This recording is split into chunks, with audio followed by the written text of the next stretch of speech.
جو اہل تحقیق کی کتابیں ہیں سلائم کافی وغیرہ ان میں کیا ایمبیگوٹی نظر آتی ہے. اچھا وہ تو ایک آپ پھر ایک بالکل الگ ٹاپک شروع کر دیں گے. ہمارے نزدیک ان کے راوی ہی مستند نہیں ہیں, ضعیف ہیں. ٹھیک.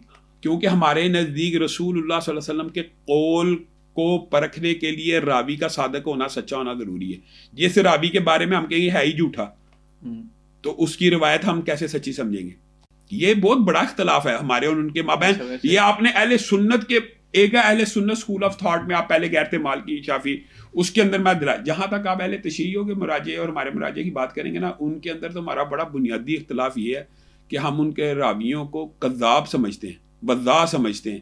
ہم یہ سمجھتے ہیں کہ زین العابدین تھے کربلا کے شاہد. اب آپ ان کے راویوں سے کربلا کی سٹوریاں سن لیں, کہاں دیکھی, کون سی ویڈیو کیمرہ تھا جہاں پہ کربلا کا پورا منظر بعد میں 200 سال بعد بیان کیا جا رہا ہے؟ مجھے بتائیں نا کہ راوی اگر یہ روایت امام زین العابدین کریں تو پھر تو مانی جا سکتی ہے کہ امام زین العابدین نے اپنی آنکھوں سے دیکھا. ایک بندہ 150 سال بعد پیدا ہوا, اس نے دیکھا بھی نہیں, وہ روایت کر رہا ہے پورے کربلا میں یہ ہوا, یہاں سے تیر چلا, وہاں سے یہ آئی, وہاں سے.